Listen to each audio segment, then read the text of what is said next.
My beautiful Pisces, mean राशि हो कि आप सभी लोग अच्छे हैं और अपनी ज़िंदगी को एंजॉय कर रहे हैं।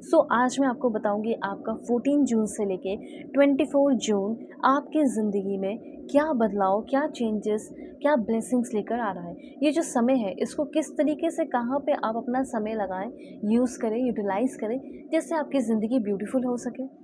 तो ये चीज़ यहाँ पे मैं आपको बताऊंगी। इस रीडिंग को मेल, फीमेल, LGBTQ कम्युनिटी, कोई भी एज ग्रुप है आपका, आप सभी लोग देखेंगे। सोल है, ये मैटर करता है, ठीक है। मुझे तो ऐसा लग रहा है कि आपको अपनी पेड पर्सनल रीडिंग लेनी चाहिए, क्योंकि सिचुएशन मुझे थोड़ा टफ दिख रहा है।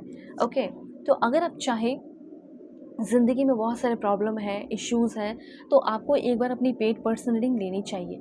अब बोलोगे कैसे लूँ, कहाँ से लूँ, सही गाइडेंस मुझे चाहिए, तो आप ना मुझसे एक बार अपनी सेशन ले लो। मैरिज को लेकर हो, किसी के बारे में जानना हो, फॉरेन में हो, PR चाहिए, जो भी है, आप अपनी पेड पर्सनल रीडिंग मुझसे ले सकते हैं, ठीक है। आपके सारे प्रॉब्लम सॉल्व होंगे। वीडियो के डिस्क्रिप्शन में आपको Gmail, Insta ID, Facebook ID और व्हाट्सएप का लिंक मिल जाएगा, ठीक है। जीमेल है, उसमें मैसेज कर सकते हो, इंस्टा पे मैसेज कर सकते हो और अपनी सेशन ले सकते हो, ठीक है। तो ज़रूर लीजिए, अपने प्रॉब्लम सॉल्व कराइए। यहाँ से आपकी जो रीडिंग है शुरू होती है। सबसे पहले तो मैं आपको बताना चाहती हूँ, क्योंकि यहाँ पे आपके लिए कार्ड है 2 ऑफ, कह सकते हैं, पेंटिकल्स। ओके, 2 ऑफ पेंटिकल्स ना, मुझे ऐसा फील हो रहा है कि आप थोड़ा सा इम्बैलेंस रहेंगे। आपकी जो एनर्जी, मैं हर दिन के लिए नहीं बोल रही हूँ कि आप 14 से लेके 24 के बीच में पूरा इम्बैलेंस रहने वाले हो, नहीं। 2 दिन ऐसा हो सकता है कि जिसमें आप थोड़ा इम्बैलेंस रहे, पैसे खर्च हो रहे हैं, समझ ना पाए कैसे खर्च करना है, क्या करना है, इस तरह की भी थोड़ी सी एनर्जी मुझे दिख रही है, इम्बैलेंस एनर्जी, ठीक है। उसके बाद ऐसा दिख रहा है कि आप, ऐसा नहीं है कि आप अपना ट्राई नहीं कर रहे, आप ट्राई भी कर रहे हो, बैलेंस लाने की कोशिश कर रहे हो। ओके, ये चीज़ें अप्स एंड डाउन्स मुझे दिख रहा है, और इसी अप्स एंड डाउन के वजह से आपके ज़िंदगी में एक अडेप्टेबिलिटी डेवलप हो रही है। आपके नेचर में एक फ्लेक्सिबिलिटी आ रही है, ठीक है। जो जगलिंग पैसे को लेकर, लाइफ को लेकर चल रहा है, उसमें आपका इस इम्बैलेंस एनर्जी के बाद बैलेंस आने वाला है। ओके, एक फाइनेंशियल डिसीजन लेने वाले हो, किसी तरह का कोई फाइनेंशियल स्ट्रेस है, तो डेफिनेटली आप कोई बहुत बड़ा फाइनेंशियल डिसीजन लेने वाले हैं, ऐसा यहाँ पे मुझे दिख रहा है आपके लिए। ओके, और यहाँ पे मुझे ये भी फील हो रहा है कि जैसे बिज़नेस को लेकर आपको कोई डिसीज़न भी लेना पड़ सकता है। आप like starting your own business, ऐसा इस पे आप सोचने वाले हैं, कुछ चीज़ों को छोड़ने का सोच रहे हो। ओके, और मुझे यहाँ पे फील हो रहा है कि नई जॉब की तलाश मुझे यहाँ पे दिख रहा है आप लोग, बहुत सारे लोग। तो ये भी आपका अच्छा है कि अगर आप अपने करंट जॉब में सेटिस्फाई नहीं है, तो ऐसा नहीं है कि करंट जॉब को छोड़कर बैठ जाओ। पहले आप एक नया जॉब ढूंढ ले, उसके बाद फिर आपको आगे बढ़ना है। ये समय आपको सिखाएगा प्रॉफिट एंड लॉस, प्रॉफिट क्या होता है, लॉस क्या होता है, क्या पाया, क्या खोया, ये सारी चीज़ें आप सीखने वाले हो, जानने वाले हो। हेल्थ की अगर बात की जाए, तो वर्क लाइफ और पर्सनल लाइफ दोनों को बैलेंस करने में काफ़ी दिक्कतें भी आ सकती हैं। ओके, और बहुत ज़्यादा अपनी, जैसे होता है ना, बहुत ज़्यादा एफर्ट लगाने की कोशिश, किसी को मनाने के लिए, किसी चीज़ को पाने के लिए, वैसा नहीं करना है, क्योंकि वो ऐसा टाइम ही है, तो आपको आराम आराम से चलना है। और हेल्थ की बात की जाए, तो हेल्दी खाओ, अच्छा एक्सरसाइज करो, और एक नया हेल्दी ईटिंग जो आपका हैबिट है, प्लान है, फिटनेस रूटीन है, वो आपको बनाना पड़ेगा। नहीं बनाया है तो बना लो, ठीक है। ये चीज़ है। अभी देखो, किसी चीज़ का इंतज़ार कर रहे हो और थोड़ा और इंतज़ार करना पड़ सकता है, ऐसा यहाँ पे आपके लिए मैसेज है आपका। मुझे ऐसा लग रहा है ना, 14 से लेके 24 जून थोड़ा स्लो दिख रहा है। You will keep waiting and waiting, किसी चीज़ को लेकर वेट करते ही रह रहे हो, ऐसे कुछ एनर्जी मुझे यहाँ पे फील हो रही है।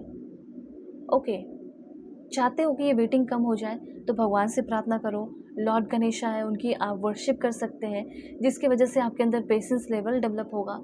किसी भी चीज़ को लेकर पेशेंस की कमी है तो, वैसे अगर आपका कोई जॉब वगैरह है, तो मुझे ऐसा लग रहा है कि रिस्पॉन्सिबिलिटीज़ भी थोड़ी बढ़ेंगी, थोड़ा बिजी रहोगे, हो सकता है टाइम ना दे पाओ, ठीक है। जो आपके लव वंस है, उनको टाइम ना दे पाओ, बच्चों को टाइम ना दे पाओ, वाइफ को या हस्बैंड को टाइम ना दे पाओ, तो उनको ये बात समझाना।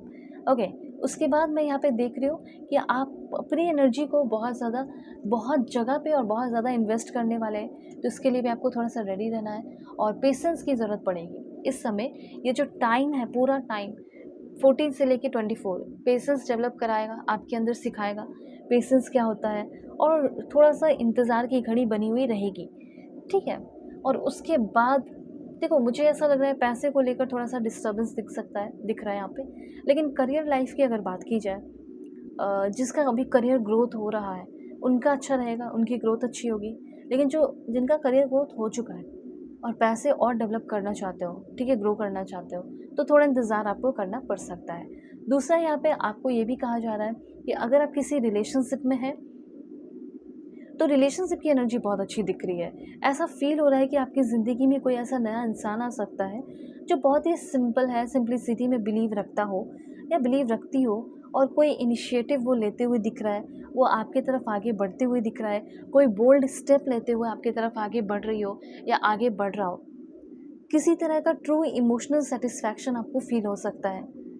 अगर आप अकेले भी हैं, तो भी आपको ये फ़ील करना चाहिए, तभी आप एक अच्छे इंसान को अट्रैक्ट कर सकेंगे। ये भी मैं देख रही हूँ कि जो इंसान आपकी ज़िंदगी में आ रहा है, वो इंसान बहुत ही कंपैशनेट है। एक ऐसा इंसान जिससे फिज़िकली, मेंटली, इमोशनली हर तरीके से इन फ्यूचर आप कनेक्ट होने वाले हैं, और रिलेशनशिप उस इंसान के साथ आपका बहुत ही ब्यूटीफुल और अच्छा रहने वाला है। हर दिन प्रोग्रेस आप उस इंसान के साथ अपने रिश्ते में देख सकते हो। ऐसा कोई बंदा या ऐसी कोई बंदी आपके साथ रिलेशनशिप में आती हुई दिख रही है। लेकिन अब ये क्वेश्चन उठता है कि मैं तो करंट रिलेशनशिप में हूँ, मैं तो किसी पर्सन के साथ हूँ, मैं तो कमिटेड हूँ, तो फिर क्या होगा हमारे रिलेशनशिप का? तो उनके लिए भी मैं बता देती हूँ, ठीक है? Please God give me accurate message for my family members. जो भी मेरे फैमिली मेम्बर्स देख रहे हैं, जो भी रिलेशनशिप में ऑलरेडी है, उनका रिलेशनशिप कैसा रहेगा? ओके, रिलेशनशिप बोला, देखो रिलेशनशिप की एनर्जी है। मुझे ऐसा लग रहा है कि आप दोनों के बीच में फ़िलहाल तो बहुत ही ज़्यादा ट्रॉमा बॉन्डिंग सा दिख रहा है, कि बॉन्डिंग बहुत ही ज़्यादा ख़राब हो गया, ठीक है? सिचुएशनशिप यहाँ पे दिख रहा है। और देखो, एक चीज़ तो मैं बताना चाहती हूँ कि आप दोनों के बीच में एक बहुत ही ज़्यादा पुल है, एक स्ट्रॉन्ग कनेक्शन फ़ील करते हो, और इसी स्ट्रॉन्ग कनेक्शन की वजह से एक सर्वाइवल अटैचमेंट भी कह सकते हैं, जिससे आपका रिश्ता कभी टूटेगा नहीं, हमेशा सर्वाइव करेगा, हमेशा आप दोनों रिश्ते में रहोगे, ठीक है? तो यहाँ पे मुझे ऐसा दिख रहा है कि आपके जो पर्सन है, आपकी जो बंदी है या बंदा है, उनके साथ आप कनेक्टेड रहने वाले हैं। और अगर कनेक्टेड नहीं थे डेली, तो अब आप दोनों के बीच में एक डेली का connection, daily, day to day, हर दिन बातें होने वाली हैं। हर दिन आप दोनों एक दूसरे से अपनी चीज़ें डिस्कस करने वाले हो, और काफ़ी हाई चांसेस है कि आप दोनों का रिश्ता काफ़ी ज़्यादा स्टेबल हो जाएगा, ठीक है? ये समय हो सकता है कि थोड़ा-सा ट्रॉमा भरा हो, पेनफुल हो, तो उस पेन से आप दोनों होकर निकलने वाले हो। और सच में मैं यहाँ पे बता रही हूँ कि आप दोनों का रिलेशनशिप सिचुएशनशिप से रिलेशनशिप में एक स्ट्रॉन्ग रिलेशनशिप में कन्वर्ट हो सकता है। ओके, हो सकता है कि आप दोनों के जो एफ़र्ट हो वो मिसमैच कर रहे हो, लेकिन इन फ्यूचर वो भी इक्वल हो जाएँगे, इक्वल गिव एंड टेक होगा। और अच्छी बात ये दिख रही है कि आपके जो पर्सन है, इस इंसान का अगर इंटेंशन अच्छा नहीं था, आपके ऊपर अटेंशन नहीं था, उनका लॉयल्टी बिखरा हुआ था, तो वो सब कुछ ठीक हो रहा है। वो अपने तरफ से जो उनको एफ़र्ट लगाना चाहिए वो लगा रही हैं। वो अपने तरफ से अपना जो सही एक्शन लेना चाहिए था वो ले रही हैं। उनका इंटेंशन आपकी तरफ शिफ्ट कर रहा है, ठीक है? वो लॉयल हो रही हैं या लॉयल हो रहे हैं। अब आपको अपनी ज़िंदगी में क्या एक्शन लेना चाहिए, आप अगर जानना चाहते हैं, तो ज़रूर से ज़रूर अपनी पेड पर्सनल रीडिंग लेना। डिस्क्रिप्शन में Gmail, Insta ID, WhatsApp ID, WhatsApp का नंबर, व्हाट्सएप का लिंक मिल जाएगा, कॉन्टैक्ट कर सकते हो। God bless you, take care.